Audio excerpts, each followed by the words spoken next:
It's match day, but it's not match day as it normally is. This is a match day vlog of the old school days, the lockdown days. Remember them? If you flick down some of my videos, you'll remember them. Comments beforehand, build up, team news, halftime comments, as usual on a match day, but I couldn't make it to Switzerland. Logistically, expense-wise, it was astronomical. UEFA left it too late. You know what I mean? Less than a week for the announcement. Then it took 2 days for the Swiss authorities to actually accept the NHS passport. By then, the ticket prices for plane ticket prices had gone through the roof, and I wasn't prepared to spend about 600 quid with no guarantee because we had to do COVID testing outside the ground, and I wasn't about to throw my luck into the hands of the Swiss authorities. So, no, we're not at the ground today, but we are here, home, ready to watch the game. I've got my shirt, it's not from United, enough said, all you need to know, link below. And guys, this is it, yes, team news is in as well, and I pretty much got it right. I did a road trip video for the United stand earlier on, and I said, in the chance Donny van der Beek has got to start in this game, is if Pogba moves to the left. And it looks like Pogba's moved to the left, Ape, Sancho to the right, that's where he should play, and the thing is Greenwood drops out, but is that an issue if he comes back in? Sancho's got a real opportunity tonight. This is a strong team. It's Fred and Donny. A new combination in the double pivot. We will see how that works tonight. Lindelof in for Varane. It's the only one I would have said no. We don't need to put Lindelof in. Varane needs game time alongside Maguire. If there's anyone who needed dropping out, you could say it was probably Maguire. Varane needs team with his fullbacks. He needs time with him. So for me, I am happy with the team. Yeah, I'm happy that Donny's in. I'm happy that we've actually gone in strong, because I think I called this one absolutely perfect. I said 2 or 3 changes, get the job done, no mistakes, not like Istanbul last time, and we're laughing. We're in, the team's in, it's a strong bench. Bruno's in there, Pogba's in there, Ronaldo's starting. Firepower beyond firepower there. Hopefully Sancho on the right can perform better. Artificial pitch should not make a difference. We're not even letting that be an excuse. So let's see what happens going forward. We'll watch the game. I'll come to you at half time, and obviously we'll see how this team lines up. I'm very intrigued to see how that double pivot works with Fred and Donny. That will be very, very interesting tonight. Can't wait to see Sancho link up on the right with Ronaldo in the middle, Pogba on the left. Maybe we'll get a bit more service in the box, crosses wise, and obviously Bruno behind that. You can't really argue with that. Lindelof's not really done much wrong, but I probably would have preferred to see Varane in there. But other than that, can't really complain. It's a strong team and well more than enough to beat Young Boys. This should be a decent game because Young Boys have said they're coming to play tonight. There's no sitting, there's no low block apparently. We'll see if that's true or not. But let's sit down, let's enjoy the game. Let's see how this team and this new double pivot performs tonight. I'll see you at half time, or maybe in between. Don't know, depends what happens in the game, guys.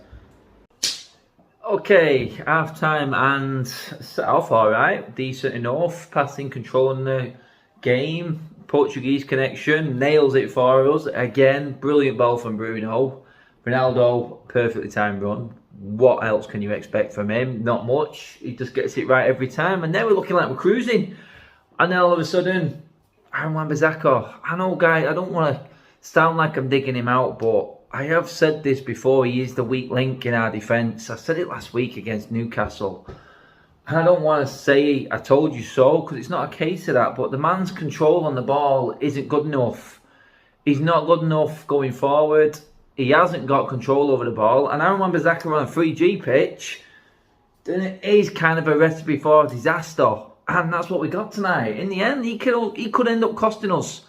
I do still feel like we've got more than enough, and if they get a little excited, we can catch them on the break in the second half. But the whole team, in a way, is struggling to control the ball, the bounce. They're not used to it, the speed of the ball, the roll, and everything on the 3G pitch. So, Wan-Bissaka, if there was one player you'd worry about, it's the likes of him and Fred, who rarely have or look like they've got control over the ball. And in this one, it could end up costing us. We can't afford to have a slow start. We definitely can't afford to lose this opening game. The pressure is going to be well on. And honestly, I think Wan-Bissaka has let us down there. He has. We know how UEFA are clamping down on everything like that. They said it pretty much there in the commentary. as soon as the refs get an opportunity for anything slightly over the ball, and it wasn't a drastically bad challenge, but he's going. But it's all because he can't control the ball. It's all because he's never got control of the ball going forward. He never looks stable on grass, let alone 3G, and hopefully that's not going to cost us, because he's unfairly probably going to get criticism after the game for it. So hopefully he can go away and learn from this, and Ollie has to look at it and go, you know what, maybe he does need a bit of timeout. Maybe he does need time out of the team. I don't know what the way is for him to learn, but at the moment, I'm waiting for it. It's his 3rd year now at the club, and it doesn't look like he's got any better on the ball. Why is that? And can we afford to keep that? Again, he's a good defender. He really is a good defender, and I don't want him. I just want him to get better, but why is he not getting better? In the end, moments like that are going to come, and that's what might have happened today. We don't know. I don't want to get too ahead of myself and upset about it and wound up. But it's just frustrating knowing what he's like and how he's not learned. And then on this pitch, I think it's just caught up with him, and he's been unlucky, he's lost it, and the players made a meal out of it, as the players do in Champions League. Any chance to get an advantage, they're going to go for it. And Wan-Bissaka has just been taken in and spat out, and that's it. And hopefully the boys can hang on in the second half. We will see. It's going to be interesting now, though.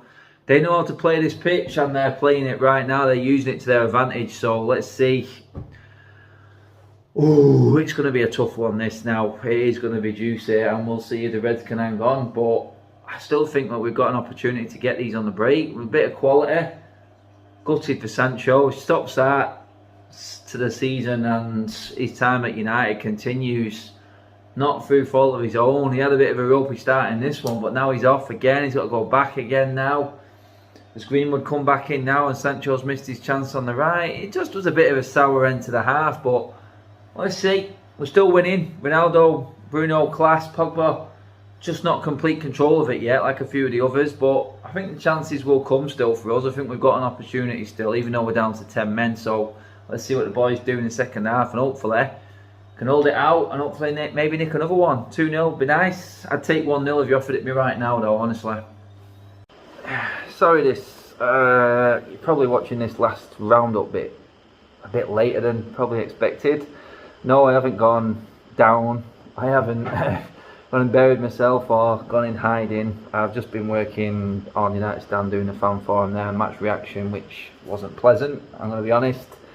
It was a horrible end to the game, and I think what I took from the forum and from my match reaction and listening to other people, I didn't look online was that, you know what, it had to all come down on Ollie. The decisions that were made in that game were just pathetic in a way.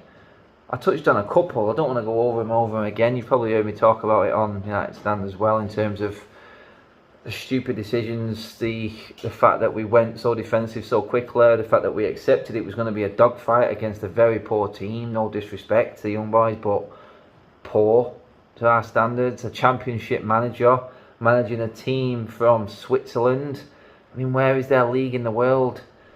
It was pathetic. It really was. The second half, the fact that we accepted that was how it was going to be, being the club we are with the players that we've got, was just a disgrace. And it's going to be hard to come back from that. A lot has to happen. We need a reaction at weekend, and without it, I think there's going to be an awful lot of fans disgruntled and very, very angry and upset. It's going to be hard to take, because I said earlier on today on another video that we have to get out of this group.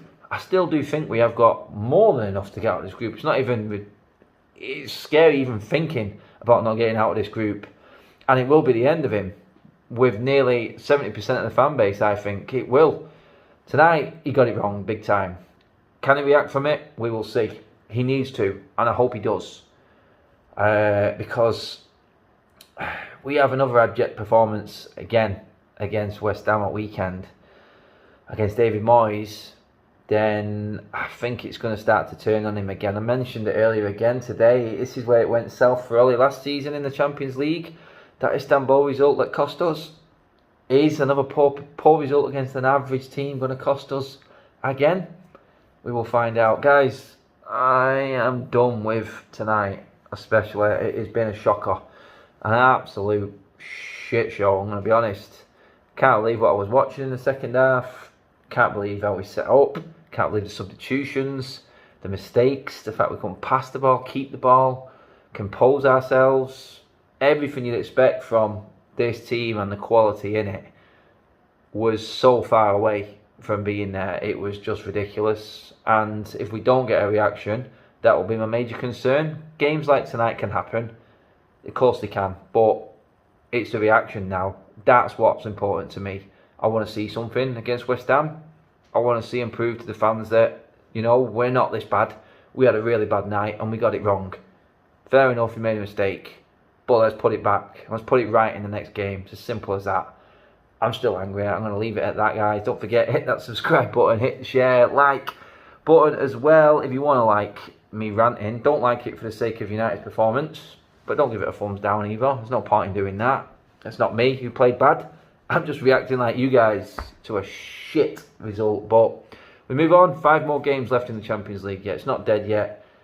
And it's all about what happens next. Guys, thanks for tuning in and watching. Cheers for all support as always, people. I will catch you in a week as well, building up to the West Ham game.